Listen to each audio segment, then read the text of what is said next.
涓流水万物兴。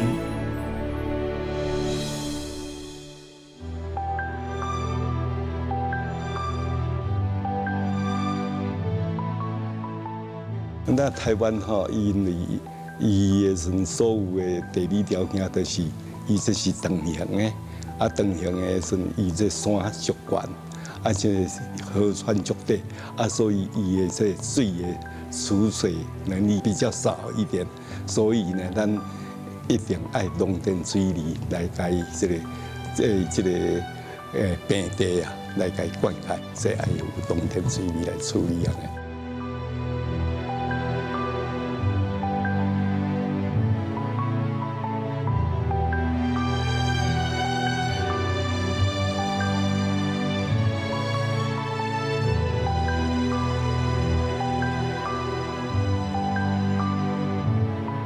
在水郡的源头设置香案，摆设祭品祭拜，祈求风调雨顺。这样的祭典已经流传几百年了，叫做郡头祭。我老辈郡头节这个吉祥文创，互伊成功普照，最长路，通达3000为世界，一心兴建，破其必有。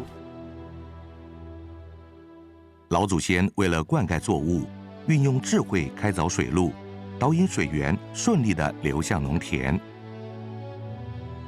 现在，这样隆重的仪式，一来是要感念先贤，缅怀老祖先饮水泽披后人；二来祈求郡头取水顺畅，五谷可以年年丰收。饮水要思源，更要感恩。我们敬天拜地谢祖先，希望能有风调雨顺的天候，平安丰收的日子。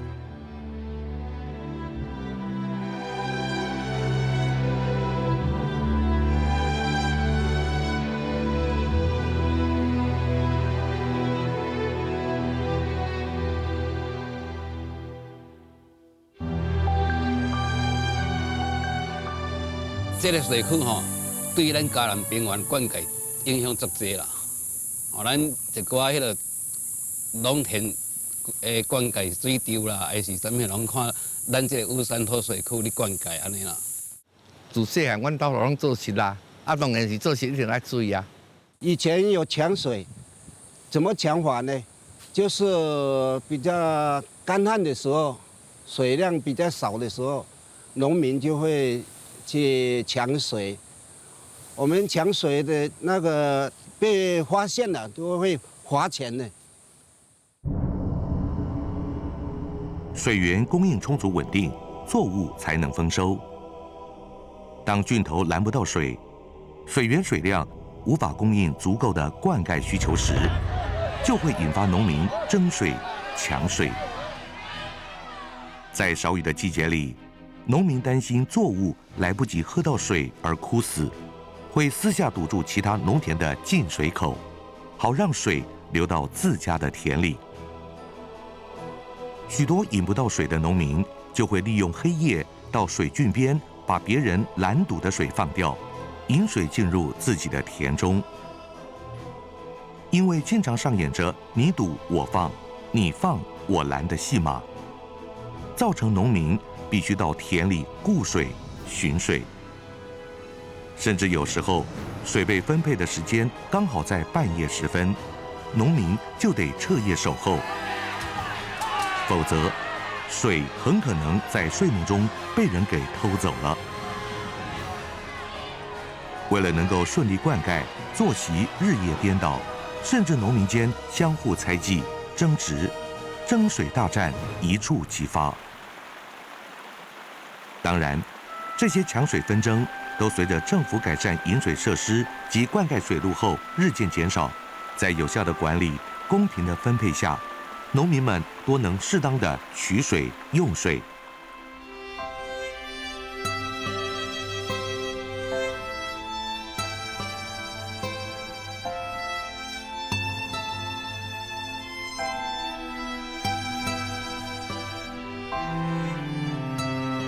台湾的农业用水整个历史大概有400年了。那么在这个台湾光复以前大概有整整有350年的时间，他们做了一个非常重要的工作。而这个工作呢，是我们台湾光复以后这40年来或者50年来我们所欠缺的。最重要的一点是，我们早期的先民非常努力的把河川里面的水用引水路带到我们的陆地上，用想尽办法把这个水留在我们的陆地上。水的取得一直是先民重要的民生问题，而水的开发过程就像一部台湾开发史，影响了农业的发展以及人文的变迁。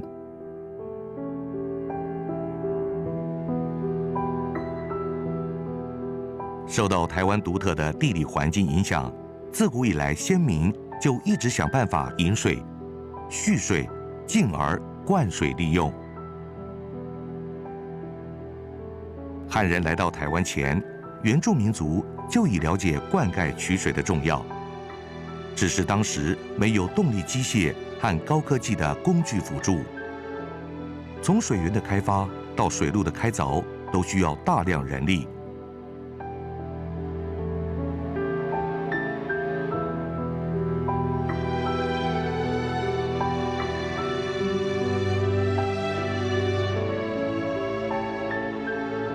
先民以坚毅的精神挖掘、开垦，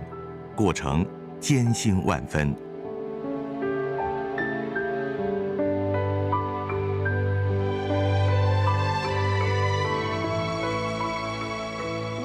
沿河川直接引水灌溉农作，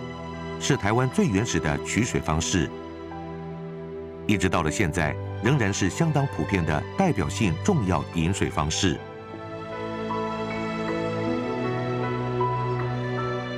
先民从精炼淬炼出来的智慧，能与大自然的挑战和谐共处，为台湾农田水利发展埋下了稳固的基石。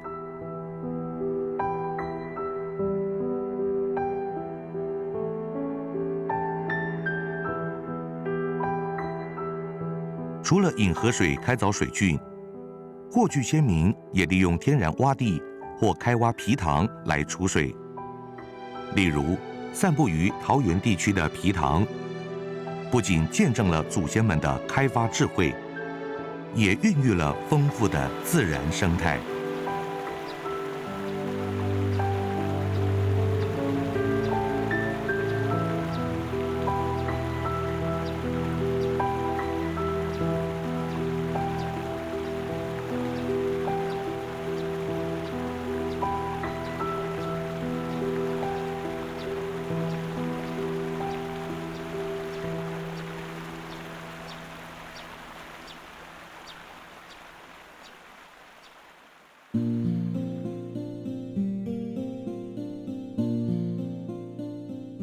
西元1624年，荷兰人来台后，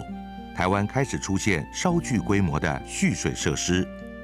例如蓝潭，以红毛人之名戏称为红毛皮，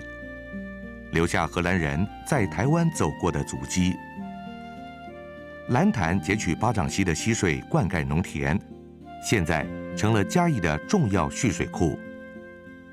荷兰人的水利设施是以草、木、土、石等材料建构之拦水堰，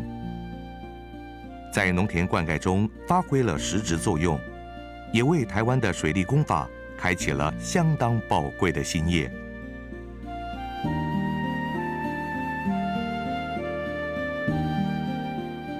这北江溪来讲，这当然是贡献是真大咯。你也做成农民现在也做成，若无这个也做成，咱政府哦。这个开这也做成哦，这是咱水流的哦，咱的政府水流的。若无开这水库啦，这北江溪北江溪水来啊，做成管靠农民用哦。迄气候的时啊，无顺的时啊，水的时啊，无水的时，农民无水，拢无法度人去种植哦。啊，农业就要收成就无法度啊。所以啊，做成咱这个水库的时，咱这水流的时啊，会当讲缺水的时啊，会当补助咱啊做成去耕作哦。啊，无欠水的时啊，伊水排啊夹。所以啊，做成会使讲，这个啊，做成这个水流会，也是讲啊，这啥？这个无论倒一条溪，唔哪讲啦，这个北江溪。若讲把这个北江溪吼，这地貌也好较少，全国的吼，会使讲，若无这水流，无这溪，无这啊，这个水库，农民就开始。所以会使讲，这个啊，这个啥政府重视这个是真重点啦。十几年都将军还搁拢打水在食咧啊，顶寮里啊，洪州里，规个拢打水在食这条。有啊，阮做囡仔就是拢直接洗衫打水啊。农家们的生活总是跟水和田脱不了关系。以前在河里或是郡路里，到处都有喇啊，在水里洗衣裤的同时，还可以顺便捡拾一些喇啊回家做菜，所以才会有一兼二个蒙喇兼洗口的谚语流传着，表示一举两得的意思。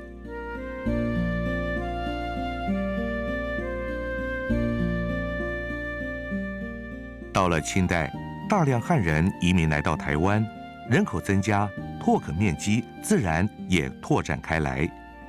汉人主要从事的农业就更加重要了，因为大规模种植作物需要更完善的灌溉系统，全台开始在各地兴修水利。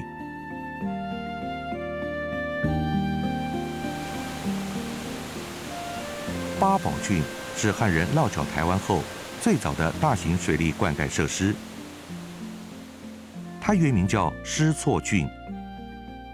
由清代时的兵马指挥施世榜于1719年所开凿，引浊水溪溪水来灌溉农田。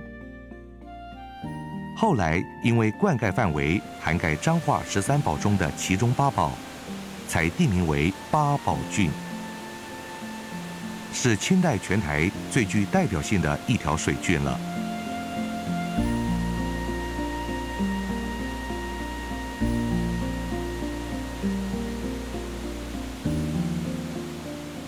当时有位自称林先生的水利专家，提供浊水溪拦水技术，后人因此建了林先生庙来纪念这位幕后大功臣。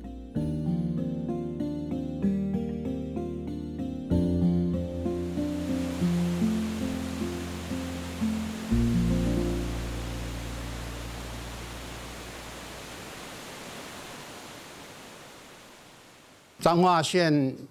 算是一个农业县哈，是在台湾省这种最主要的农业县哈，它也只有米窗之称啊。它主要的水源是依靠浊水溪，大致上有70%的水源都是靠这个八宝郡的水来引灌的。水利会当然是尽量应这个农民的需求，来这个取水、引水，导水然后分水给农民。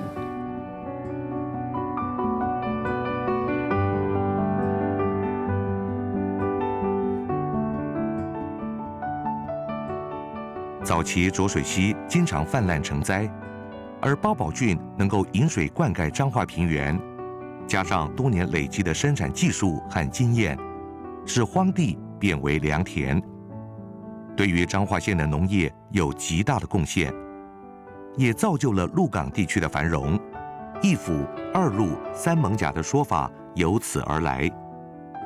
因此，彰化人更是把八宝郡称作是彰化之母。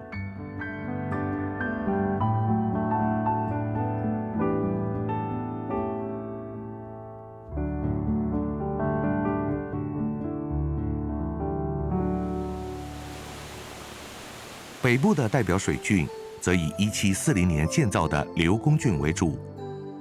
是清代台北盆地最重要的灌溉渠道。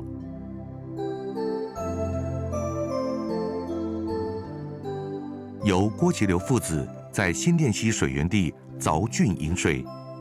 灌溉1200多公顷的农田，使得台北盆地日渐富庶。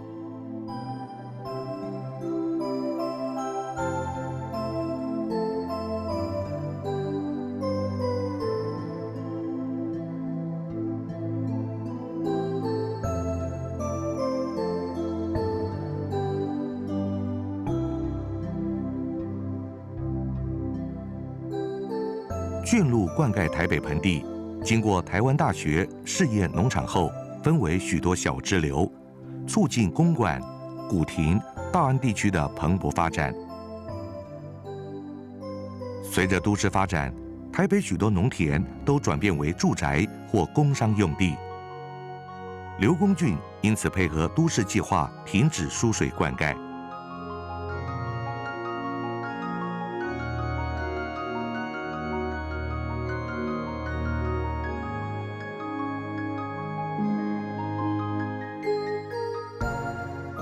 在2001年，台湾大学通过刘公郡清水空间富裕计划，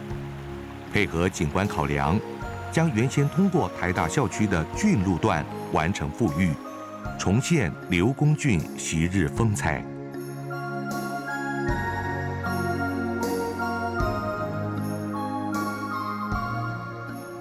而南部最具影响力的水郡是高雄地区的曹公郡。它的完工也让台湾北、中、南的农田水利设施更加完备，与八宝郡、刘公郡合称清代3大郡。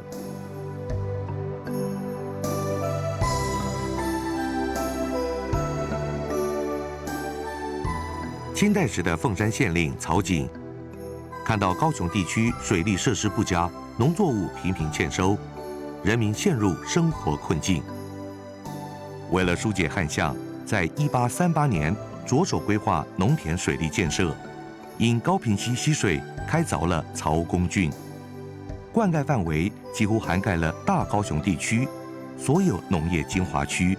居民都深受其惠。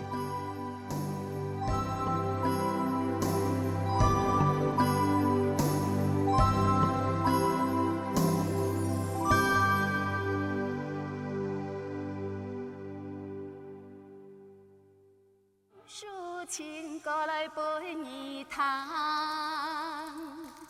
高山嘹亮透满山，袅袅的恋情浪漫心上，唱本心爱的人来谈。同样在高雄地区的美浓狮子头郡，则是客家先民奋斗的结晶。它的水源引自老农溪，水郡完工后，受益面积高达4000多公顷。对美浓客家人来说，狮子头郡不只是一条灌溉水郡，更是生活的一部分，让美浓人得以自给自足，维持客家传统的生活习俗。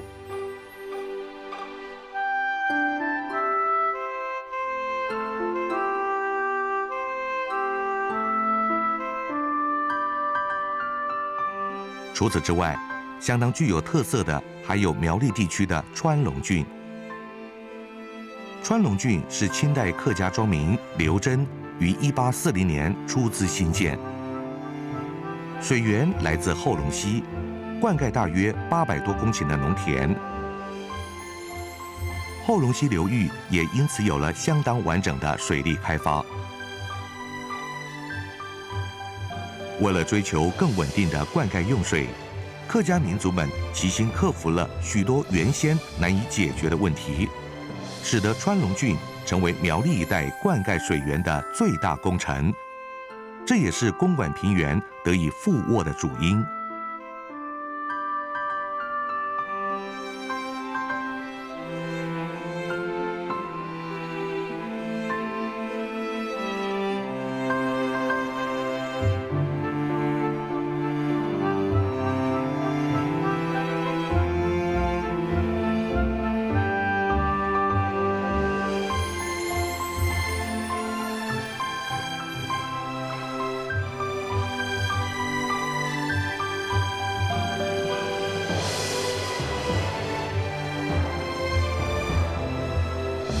那早期在日本时代呢，在台湾有些非常重要的土地，成为所种的米是日本皇帝的御用米。这些米在什么地方呢？一个在台中的神冈，一个在花莲的吉安，还有一个呢是很少人知道的，就是在苗栗的公馆。那为什么当年台湾有30万公顷的水稻田，它独独选1公顷在苗栗的公馆。那很可惜，日本的技师走了以后呢，也没留下什么资料。那后来我们到当地去探勘啊，我们才知道是为什么。因为当地的这1公顷的这个土地呢，完全是当地的涌泉，并且涌泉的水非常非常的干净，终年不竭。涌泉有2股，所以一个泉叫做姐姐泉，一个泉叫做妹妹泉。当地的居民曾经问过我说：“张教授啊，这个泉是不是当地我们灌溉所剩余的泉？这个灌溉所漏出多余的水跑地下水去？”就涌出来了啊！我们查过这个水质啊，完全不一样，不是当地的水漏下来以后涌出来的，是从远处的山呢慢慢渗过来的，所以非常非常值得看的一个我们的这个涌泉。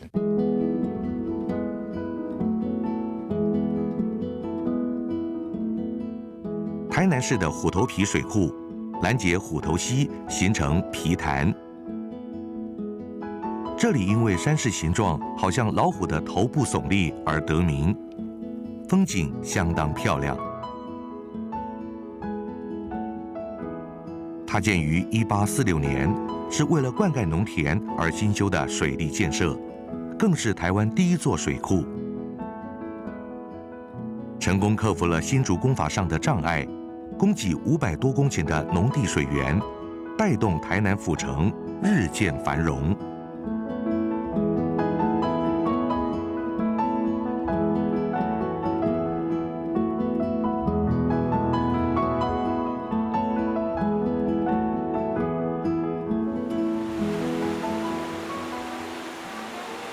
台湾东部地区农田水利的发展另有因地制宜之道。受到地形陡峭的影响，东部地区没有水库可储存雨水，使得当地原住民们必须直接利用大自然的资源拦河取水。这样的技术造就了东部农业的发展，台湾后山也开始向前大步迈进。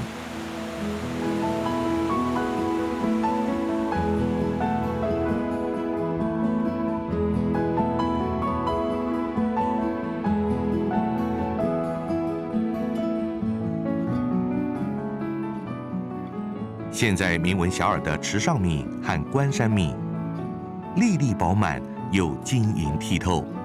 关键就在于气候和水源。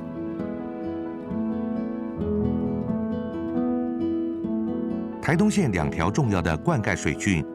池上郡与关山大郡，水质清澈甘美，就是让米饭香气扑鼻的秘诀之一。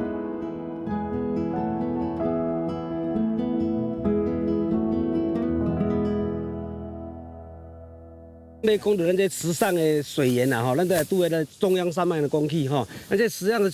水源啊，吼，一起跌咧中央山脉啊，吼，咱的小水滴啊，吼，慢慢的汇集到山下，吼，形成了一条溪，叫做那个卑南溪。卑南溪啊，吼，进入到那个我们的池上的出来桥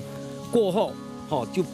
进入了卑南溪啊！为什么要这样区分呢？因为上面啊，哈，是之前呢，我们要入山镇才可以进去，是一个保护区啦，所以我们这样有一条桥把它区隔啊，哈，区隔下来哈，就进入卑南溪。卑南溪进来之后有2个取水口，一个是往南边的水是由关山的郡啊，哈，取水进入关山哦，然后往北边的水啊，哈，是由我们的池上进水口啊，哈，进来哈，经过了我们的生态导水路。然后下方那边有一个鱼梯，还有一个沉沙池。那个经过沉沙之后啊，我们池上郡就分成了它10个主郡，有100多个分流，分别灌溉池上乡1260公顷的农田。开凿于1878年的池上郡，为池上地区最重要的郡道，引卑南溪水灌溉池上原野广大的农田，而关山大郡水源来自水量丰富的新五吕溪溪水，使关山地区山路一带的荒野坡地尽成良田。这2条水郡都投入大量原住民人力修筑，是台湾东部相当具有代表性的水利建设。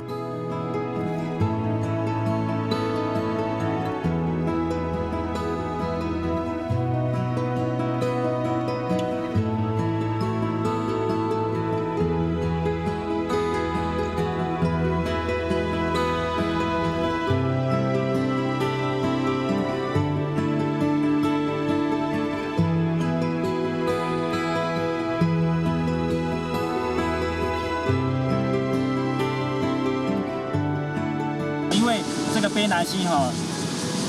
在我们台东农林水利会来讲这个我们关山大郡是它第一个的算取水口，它底下还有同样是我们台东农林水利会还有所谓的池上郡、电光郡、丰原郡，甚至底下还有鹿野、还有卑南、还有台东各个郡要用，所以所有卑南溪的水从山上下来之后，因为西部有水库可以储存水源，可是东部就没有，进到我们的关山大郡里面我们取关山大郡足够的水源进我们的关山大郡，剩余的水源我们就经由我们的一些排水道一些排沙道排到下一个进水口，让我们的下一个我们的取水口的我们同样是我们灌区的农民能够继续使用。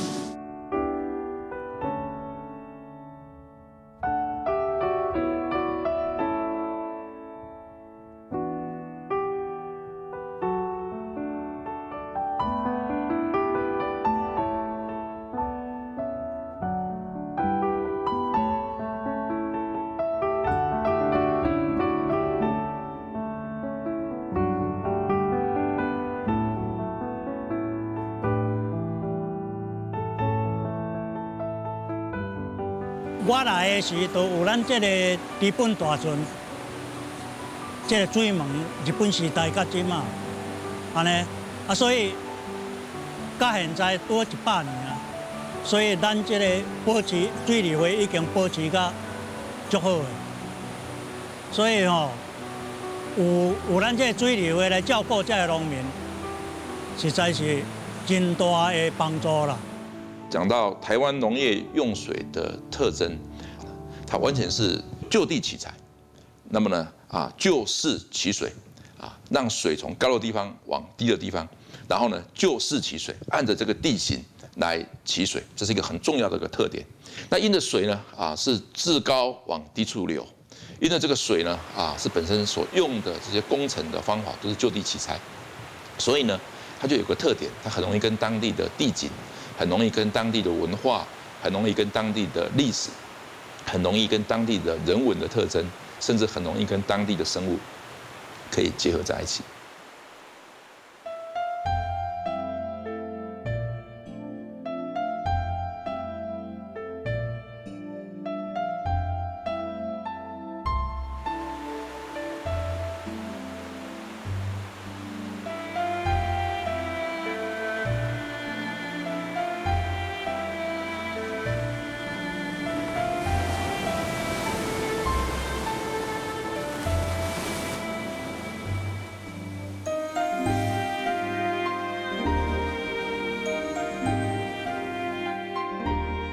1895年，日本人来到台湾后，为了改善耕地条件，大力发展农业，积极策划大型的水利灌溉排水设施工程，为台湾留下许多有形的水利资产和无形的技术智慧。桃园大郡保留旧有的陂塘来调节水源，可以在灌溉需求较少时引入溪水。相反的，在需求较迫切时，则可用陂塘的水来调节溪水的不足。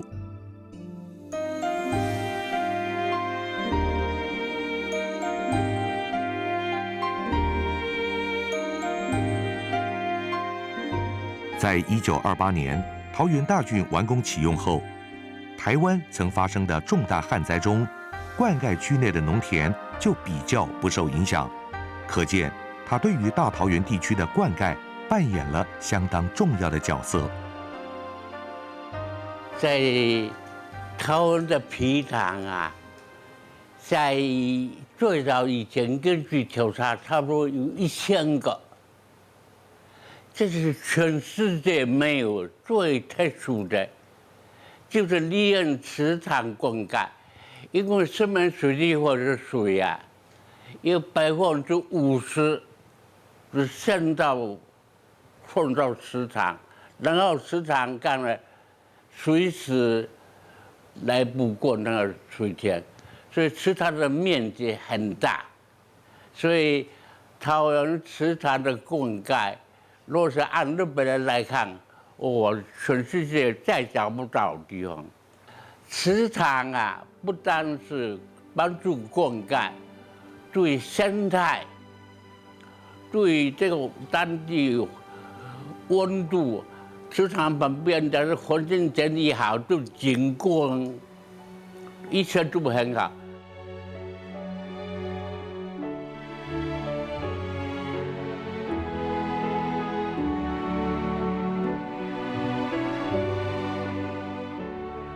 嘉南地区是一块宽阔的平原地形，尽管有河川取水的资源，但比起其他水资源丰富的地区，嘉南平原的有限水源对农民来说仍然是很大的问题。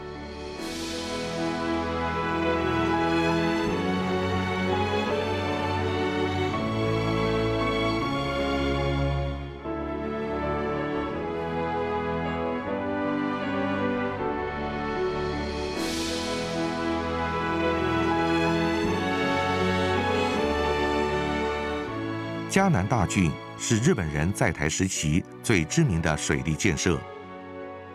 工程人员耗时多年，开通一条贯穿乌山岭、连接曾文溪的引水隧道，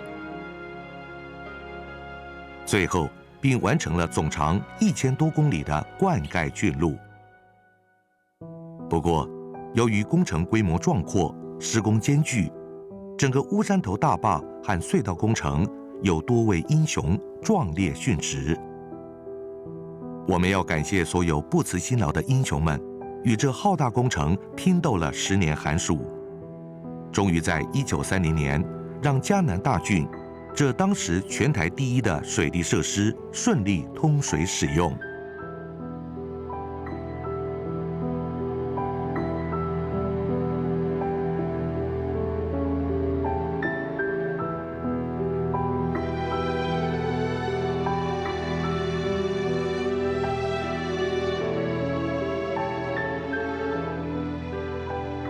一手打造嘉南大郡和乌山头水库的是日本技师八田羽一先生。他从日本东京帝国大学毕业后，派驻台湾，直到56岁过世为止，参与过许多日治时代台湾现代化的重要工程，包括之前提到的桃园大郡。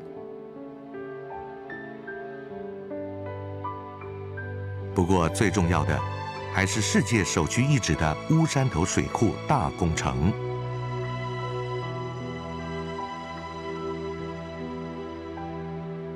嘉南人民为了感念八田羽一的贡献，在乌山头大坝旁制作了一个铜像。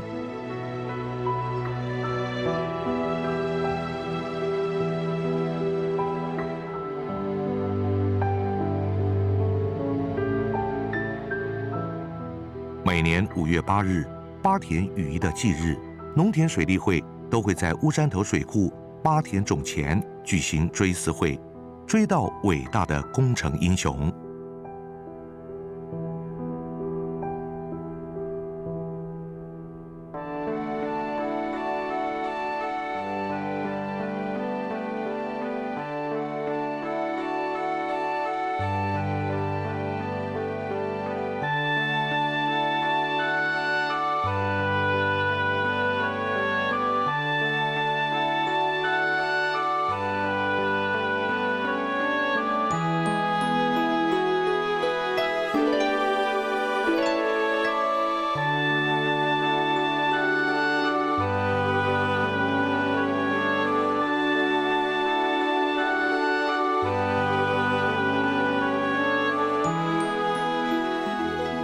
整个工程完成后，灌溉农田约15万公顷，使嘉南平原的农业生产量剧增，60万农民得以温饱。台湾南部的农村经济也因此成长迅速，嘉南平原更成为台湾最大的谷仓。每年稻米、甘蔗及杂作的产量、获利都大大的提升，疏解农民困境。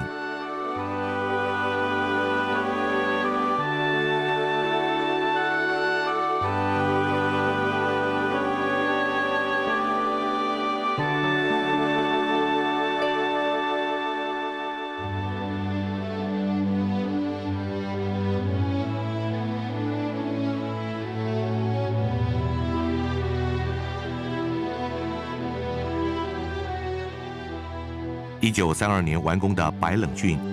也是日本人在台时期技术高超、规模浩大的水利设施，具有民生用水、灌溉农田之功能，为台中新社地区的生命之水。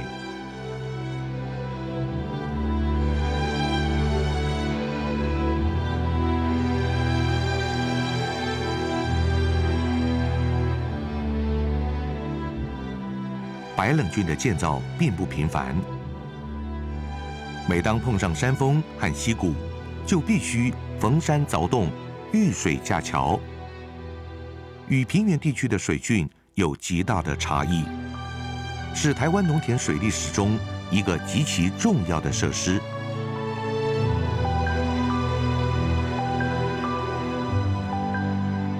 面对台湾特殊的地理环境，先人的智慧融合现今的科技发展，利用渡槽、隧道、洪溪宫及到洪溪宫等运送方式，让水得以穿山越岭，利于农民使用，让灌溉更加有效率。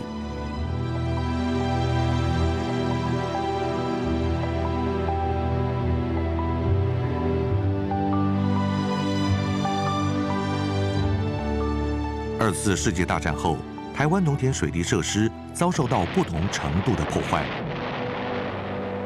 政府为了迅速恢复农业生产力，积极修复毁损的灌溉设施，也新建了极具代表性的水库，如石门水库和曾文水库。石门水库的水源来自大汉溪，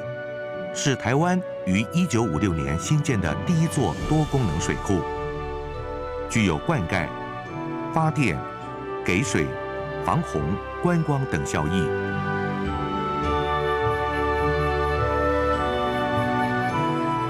而1967年建造的曾文水库，位于曾文溪上游，是台湾最大的水库。主要目的也是为了提供广大嘉南地区的灌溉用水。和石门水库一样，运用水资源，发挥了多重功能。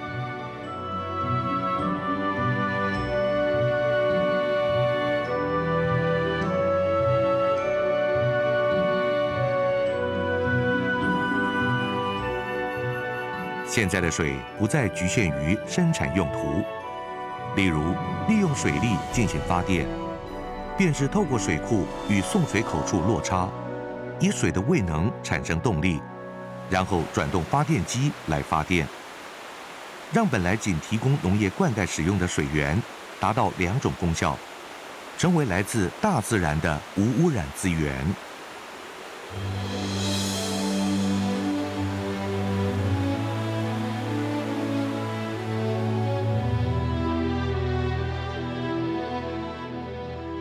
葫芦墩郡供应了约8000多公顷的农田用水，原是由大甲溪经石冈坝来供应用水的需求。1999年，台湾发生瑞士规模7.3的921大地震，石冈坝严重受损，进而牵连到葫芦墩郡的供水功能。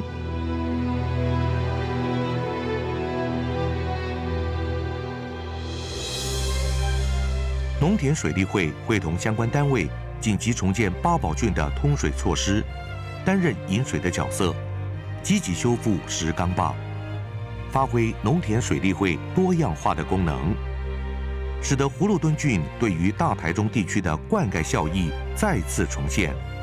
稳定提供农业用水，也恢复中部地区的农业生产力。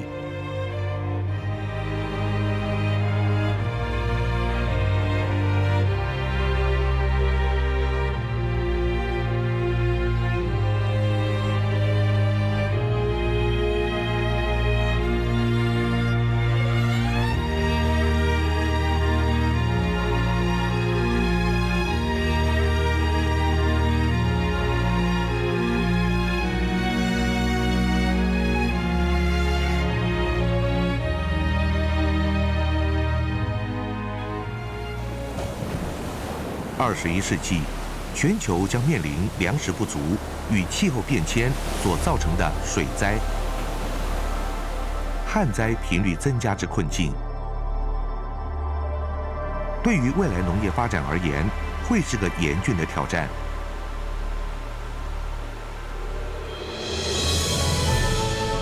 农田水利是农业的根基，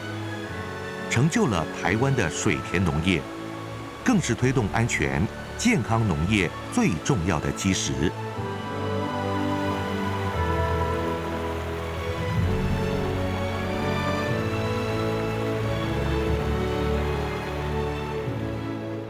安全农业是永续农业的基础，提供优质的灌溉用水，是台湾农田水利发展的重点。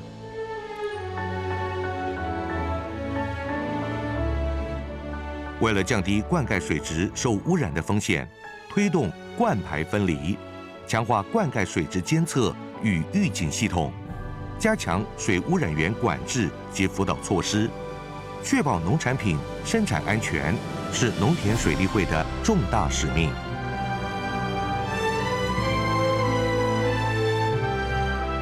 展望未来，农田水利会要思考如何利用本身所拥有的水、土及人力等资源，从事多角化经营。除了发展节能生态的工程，并继续提供充足的灌溉用水外，也必须因应台湾民生及工业用水不足，适当调度水资源。如此一来，农业用水就更需要开源与节流。在开源方面，除了持续更新改善农田水利设施，也要多多建造埤塘，增加蓄水空间，加强农业灌溉所剩之水的再利用，并开发更多的可用水资源。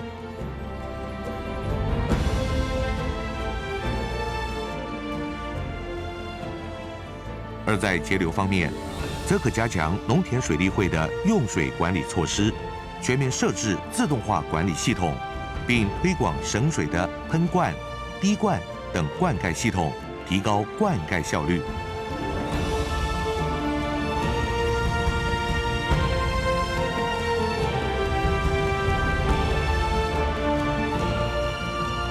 农田水利会持续为台湾的农田水利做更完善的规划，包括更新水道，也能确保水源做最充分的利用。然而，水道的更新不只能让灌溉水源充足，更重要的是维持生态的平衡，让我们在有充足的灌溉水源之余，也能使大自然保有需要的水分，滋润大地，降低工程对环境带来的破坏，兼顾生产、生活、生态的各个面向。重视水利设施的维护与研究，维持生态平衡，是对大自然最真诚的尊重。农田和水利密不可分，我们要和环境共荣共存。流动不止的水，结满稻穗的田，承载了农田水利发展的未来。